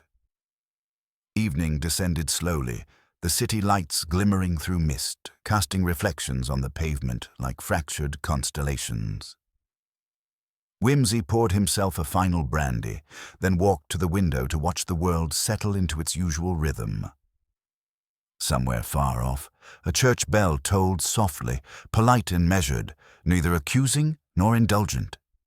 "One final punctuation," he murmured. "For the widow, for the dead, for the living. The arithmetic completes itself." He returned to the fireplace, seating himself with the weight of a man who had observed the limits of human conscience and found them remarkably consistent. The cross lay quietly on the desk beside him, the letters and envelopes neatly stacked, as though they understood that their work, for the time being, was done. Before retiring, he walked once more to the balcony, breathing in the damp, cool air. London stretched beyond him, silent and orderly, and the fog had lifted enough to reveal distant rooftops, chimneys, and the faint glimmer of the Thames. He imagined, not without amusement, that somewhere the widow's conscience watched, satisfied with its long journey. "Rest now," he murmured softly, "for you have ensured your arithmetic was observed."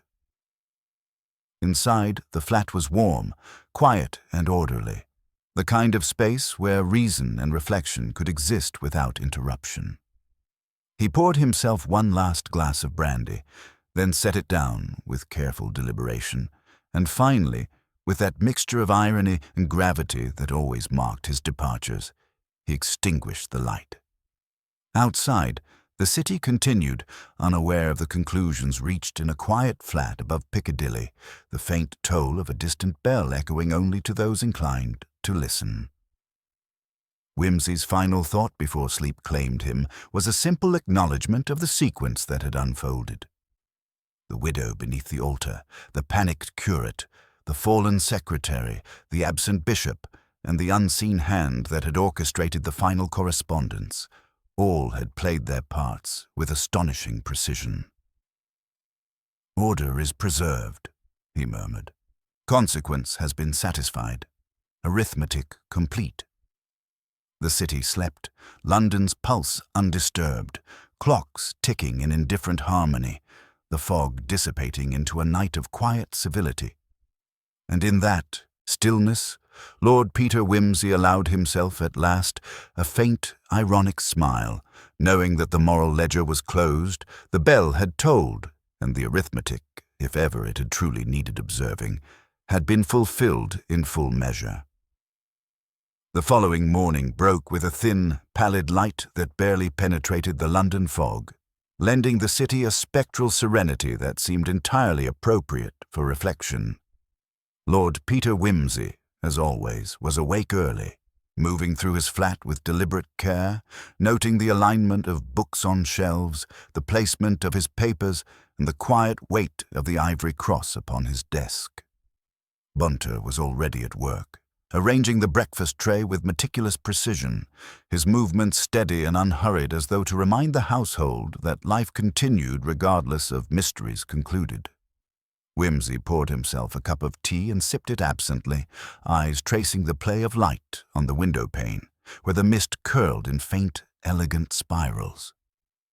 The case of Allington Parva, officially closed, persisted in his thoughts not as a puzzle awaiting solution, but as a moral and aesthetic study of cause, effect, and human folly. Each participant, the widow, the curate, the secretary, the bishop, and the final assistant, had played their part, yet in the quiet aftermath, he found himself tracing the subtle threads left behind, wondering whether the arithmetic had been satisfied in the hearts of the living as thoroughly as it had in the sequence of events. Parker arrived mid-morning, slightly rumpled and carrying the air of a man burdened by duty and curiosity alike. He found Whimsy at the window, staring at the faint reflections of city rooftops in the damp streets below. "Still brooding, Peter?"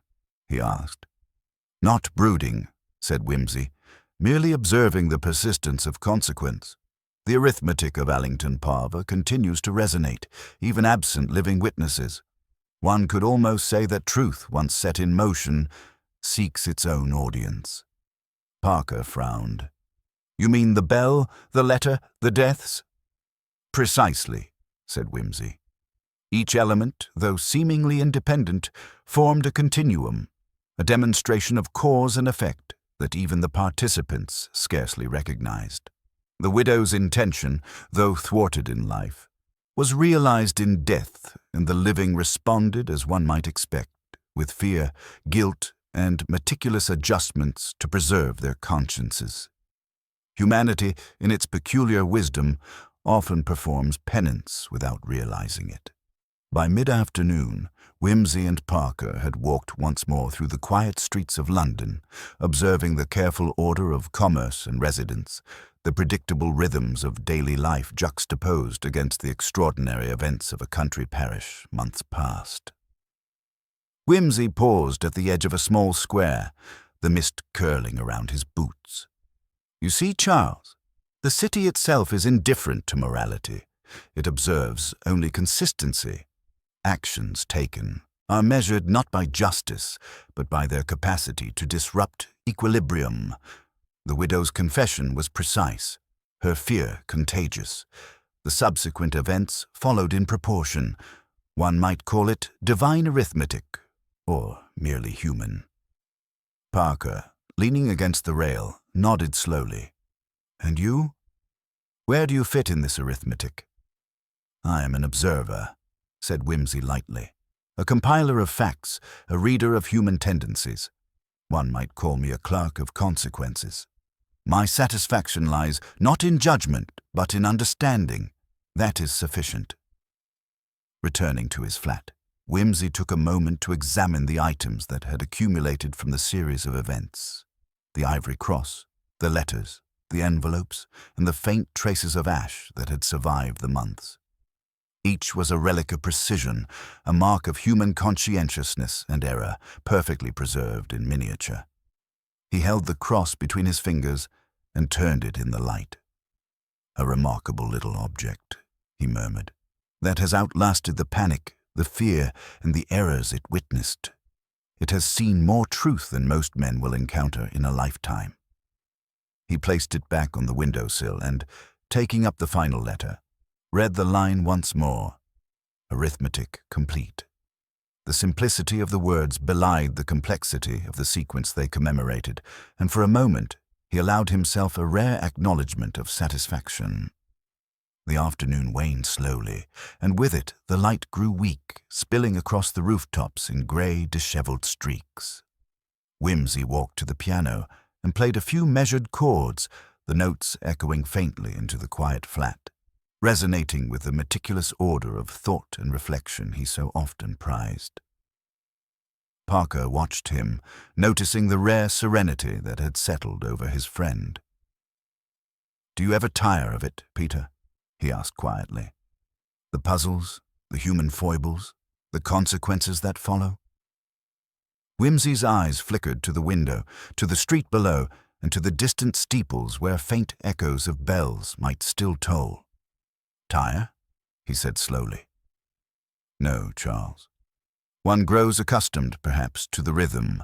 Understanding it becomes an aesthetic pleasure. Observation, when patient, is a form of art.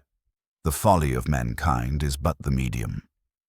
As evening deepened, Bunter placed a tray with tea beside him, the room now shaded by the faint glow of lamplight reflected against the walls. Whimsy sipped slowly, eyes tracing the outline of the cross once more.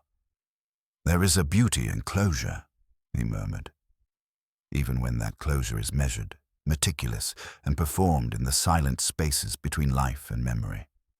The widow beneath the altar, her letters, the panic she inspired, the arithmetic of consequence, All of it has reached its final note. We may rest. Parker, settling back in the chair, allowed the words to hang between them like a quiet benediction. Later, as night fully claimed the city, Whimsy moved to the balcony, breathing in the cool air that carried with it the faint tang of smoke and distant rain. London's rooftops were subdued under the fog, and somewhere far off, a bell tolled once, polite and final. Whimsy closed his eyes briefly. "One last note," he said softly to the empty streets. "Measured, deliberate, inevitable." He returned inside, setting the cross carefully on the mantelpiece beside his other curiosities, and extinguished the light. In the quiet that followed, with clocks ticking in unobtrusive harmony, he allowed himself a small, ironic smile, aware that the arithmetic of conscience and consequence had, at last, been fully observed and accounted for, leaving the widow's truth, the living, and the world itself in careful, perfect balance.